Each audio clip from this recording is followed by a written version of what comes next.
Thank you so much for being here tonight. And I'll second Val when she said that she feels at home.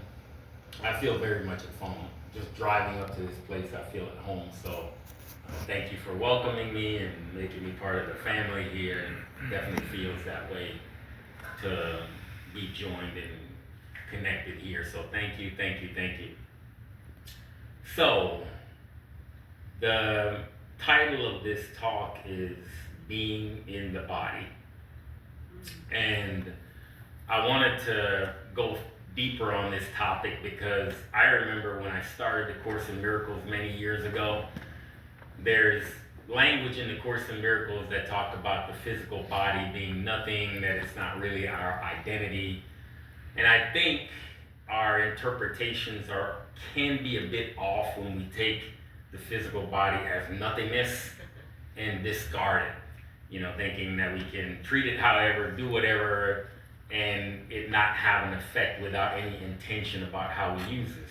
I mean, all spiritual paths throughout all time, all ancient teachings say that the body is a temple.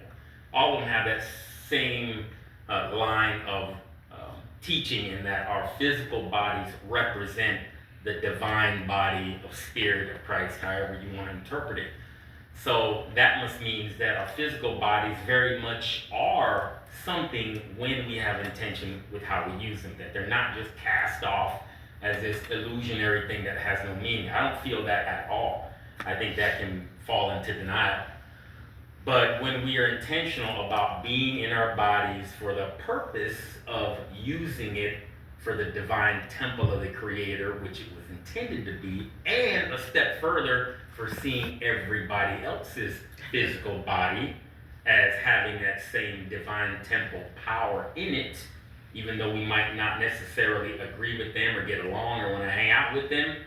But when we can somewhere in there learn to see this divine temple is carried in all of our bodies, then how we step through it and interact with them throughout the day and deal with our differences and our disagreements, then it changes. Then this use of our body very much becomes something. It does not become this thing that we discard as not being spiritual at all.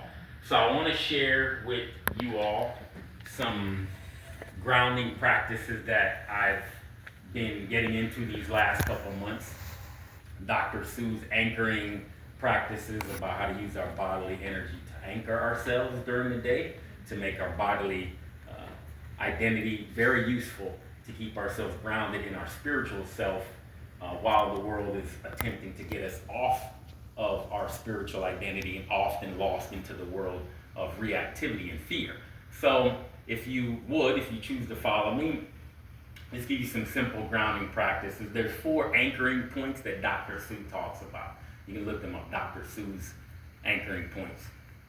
They're the eyes, we're keeping the eyelids engaged, the throat kind of constricting our throat like we were making a Darth Vader sound. Keeping our shoulders back and down, and also engaging our core like we had to stop peeing. We had to stop peeing and squeeze our bladder all of a sudden. Those are 4 anchoring points. Sounds weird, but if you practice them with intention, you'll see what I'm talking about. Okay? We have to give ourselves permission to practice these things if we're going to step into a different experience, even though they might be weird. So eyes, throat, shoulders back, and engage our core. So if you just follow me, that eyes, shoulders back, restrict our throat, engage our core, and just imagine, give ourselves permission to imagine this stream of energy going up and down our bodies, and we're going to follow that. So we're going to breathe up from the ground into our heart, and breathe this beam of light straight up over our head. Breathe down into our heart, and down into the ground. Okay, just imagine, you don't have to believe anything, just imagine up from the ground, into our hearts, and up straight over our head, into our hearts, and down to the ground, all the while being engaged, eyes, throat, shoulders back, core engaged, up into our heart, over our heads, up into our heart, and down into the ground. And just a practice to keep going during the day, however you want to integrate that. The cool thing with these practices is that you can do them during the day. You don't have to be in a special place, an ashram, a neat meditation environment. You can do them anywhere. You can do them driving, sitting, standing, wherever. You can do them while working out, and it keeps our mind and our heart engaged in our, what Dr. Sue would call our soulful self, and not getting quite as caught up in our emotional self, which is the constant struggle of the daily life. So that's something I just kind of want to revisit because it's been very helpful to me. It's one thing to start with some very high spiritual truths. We have our spiritual identity that we really want to get to and experience. It's another thing to embody those spiritual truths in our physical selves where we feel this spiritual energy running through us. That's a different level. Because think about it, all the false beliefs that we have, they're all the same. We all have the same false beliefs. I don't care where we come from, what our background are. They all boil down to these false beliefs. I'm bad, I'm guilty, I'm sinful, I'm not good enough in some way. I'm bad, guilty, sinful, I'm not good enough. Some version of that. Everybody got the same false belief. Nobody's got a different or special false belief story other than that. Bad, sinful, guilty, not good enough. Those false beliefs have been ingrained in our DNA. They've been absorbed into our cellular structure so much so that we believe it. We believe all of that false noise about how unworthy we are because we've absorbed it. It feels so real to be in constant battle with that voice in our heads that reminds us that we're not good enough and that we're supposed to feel guilty and unworthy and shameful for some reason. Those things feel so real. They're absorbed into ourselves. So if we were to use that same physical body that absorbed those false beliefs and replace those beliefs with a new belief system that now leaves space for that spiritual force and energy that is already there to actually become ingrained and absorbed and installed in place of that false belief, then our temple becomes useful. But again, we have to work that. We have to constantly be intentional about using our bodies to be able to squeeze out the false beliefs and ground ourselves with a force, with an energy that was there all along, but we got distracted away from it by the worldly learning and conditioning that have taught us to fall away from it. So that's just something I want us to consider because it's great to have all this spiritual knowledge, but if we don't embody it, if we really don't feel it, we don't have to believe anything to be able to feel something. We don't have to believe it. We have to practice the feeling and practice the imagination of that sensation, and then the conviction comes afterward. The belief has nothing to do with it, really. The belief is kind of like the start, like I want to believe in something spiritual or God or creator or whatever. I want to believe it. That's kind of the start. That's giving ourselves permission. But the feeling and the sensation starts to grow in our imaginations. We all use our imaginations all day long for stuff, for fantasy, and we're so used to getting lost in fantasy, and we don't often use that same mechanism to imagine this spiritual higher identity, this unlimited self that is breathing and living in us and surrounding us all along. We don't use that same imagination for stepping in to this felt sensation of this larger version of self and of spirit. We don't want to do that because we've been so trained to stay small and stay so limited in our physical identities, and we don't want to step beyond that because it doesn't seem real enough. But our imaginations have to be given permission to be able to start to not just visualize, that's a start, but to really feel. When we fall into fantasy, we feel. We really feel that we're there for glimpses of the time because we're allowing ourselves to have those fantasies. So that same mechanism in our mind God gave us to be able to feel the reality of this higher spiritual identity that's there anyway, flowing through us, but we haven't really embraced it to the core. So just giving you some thoughts to be able to, again, use our bodies, not deny them, but use them to ground ourselves in this higher truth that's there waiting for us to embrace, but we have to give ourselves permission to be open to embracing it on a regular basis. However you do it, tons of practices out there. I'm talking about Dr. Sue, but there's tons of practices out there, again, to take our physical selves, yoga and different postures, and to really ingrain them. Nothing fancy, keep it simple. We need simple, because I think even our spiritual practices can get way too complicated and it becomes not practical. So we need simple things. So that's why I like some of the basic anchoring tools that we can do whenever. I've been teaching public school now for many years, and I work with a lot of students who are convinced that they've got ADHD. I got attention problems, I'm ADHD, I'm this and this and this and this. They run off their diagnoses over and over, and they've really convinced themselves, and a lot of conditioning has convinced themselves that they have these disabilities and that they can only go so far. And I run through this little meditation exercise with them about being able to ground themselves and focus their attention for just 10 seconds at a time.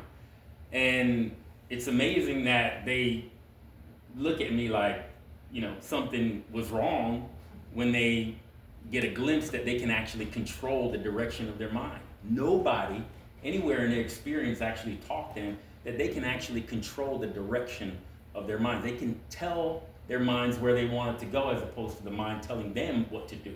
Nobody ever taught them, because the world is set up again for us to get lost away from our higher self, not to come back to it. So I would venture to say nowhere in the public schools here in Florida is there an elective course for mind training. I would venture to say. So when I work with these children on this, it just reaffirms in me that there's a lot of false learning that is reaffirming our limitation and our smallness. That somewhere in there, respectfully, we can at least offer the possibility, the opportunity for practicing this larger sense of self. And that's what we're here for. That's what we're here to engage with. So on top of Judy's reading from the bulletin, thank you, Judy, for that about unity. And I was talking to Randy about this also. I feel very deeply now, we're being called very, very loudly to be able to step into this higher place of unity, because it's our obligation. It's one thing to wave a flag and to have holiday celebrations. It's a whole nother thing to really extend freedom to each other and look at our brothers and sisters as if they were ourselves. Even if we disagree and we have sharp disagreements and sharp views that separate ourselves, it's a whole nother thing to be able to say, I want to be free so badly that I'm going to look at this brother and sister. I'm going to look at this group of people that maybe I'm being told that I have the right to look down upon and attack and criticize for some way. The politicians, the social strife. I'm going to look at this and I'm going to extend the freedom to these brothers and sisters as if they were me. Because at the core of our existence, we're all the same, whether you believe that or not. I'm experiencing this, so I'm sharing with you from felt experience about what our duty, about what our obligation is with each other. What if, as opposed to reaffirming the separation within each other, with all of their reasons to separate each other and attack each other personally, not just disagree, but it's become fashionable to attack each other personally, to criticize each other personally. It's become fashionable to do that. And we say we love freedom. Do we really love freedom?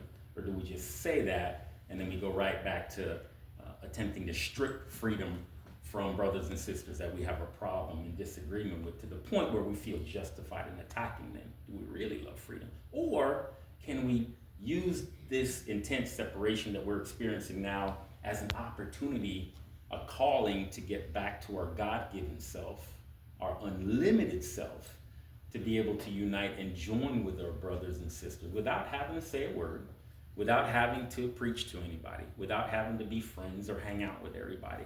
Can we just give ourselves permission to look at our brothers and sisters as if They were ourselves expressing themselves in some way that we find disagreeable. Can we just give ourselves permission to look at a brother and sister without having to believe or make sense of anything, because we can't? Just give ourselves permission to look at that brother and sister who I find so disagreeable and so off-putting, just as a glimpse, as a divine temple, the same as myself. Can I just give myself permission to do that? And then do it again, and then do it again, and do it again, and do it again. So when I go out the door, as opposed to feeling so antagonistic and so suppressed and so resistant to dealing with differences, because we do as humans, we're going to feel separation, we're going to feel forces of energy that feel very hard to be around. That doesn't go away. We don't snap our fingers and magically all of our conflicts go away. We're going to feel currents and friction that's not going to go away, but how we use it changes everything.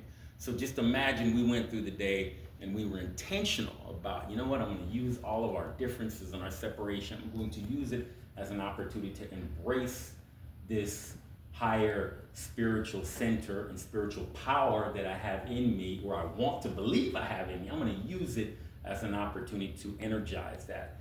And as I go through the day intentionally, I'm going to anchor myself in my body. I'm not going to deny my feelings or my anger or my upsets or my guilt or my shame. I'm not going to deny it. I'm going to embrace it, do the opposite of what we're taught. I'm going to embrace it and ground myself in it. And I'm just going to give myself permission to use my God-given imagination, this immense imagination that we've learned to squander all day long. I'm going to use that one by one to look at my brothers and sisters as if they were me, reflected outwardly.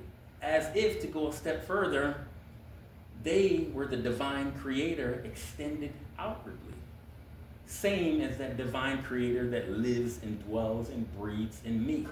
If I can just imagine that this almighty creator of the universe, just imagine, lives and breathes in my heart. Every breath I take is the divine creator pulsating and infusing my being with energy and expanding and expanding and expanding infinitely. And I can just imagine a step further, that expansion extends to every single brother and sister out there, as much as I want to find a reason to attack them and hate them and look down upon them, without having to make friends with anybody, just in our mind and our heart, taking that back to our physical experience and really feeling that. Again, we're really expert at fantasizing, but getting lost in fantasy, but not using that ability to imagine to really energize our higher, more eternal self and really feel a sense of this expansion that is coming from our hearts outward to all of our brothers and sisters out there, that we are really, really fixated on finding some way to separate ourselves. So I feel unity, I feel oneness is our natural way to be. If you look at the way children, without any formal training, you put children out there with each other and they've never met each other, you know what they would do? Without any formal training, they already naturally know what to do to connect with each other. Now, once they get socialized and they start getting indoctrinated about who's worthy, about who's more valid than another, about who's more legitimate than another, then we mess them up and they decide to take on the same gospel that we've all learned in the world about ranking each other, you know, and who we need to align with and who we don't. But I feel very deeply that being joined in one with each other is our natural way to be. Again, being practical. I understand we can't be friends and close with everybody. That's not what I'm talking about. I mean in here and in here. I mean really how we look at the entire world and everybody as a relation, as a reflection of ourselves. That's what I'm talking about. That's really where our experience comes from.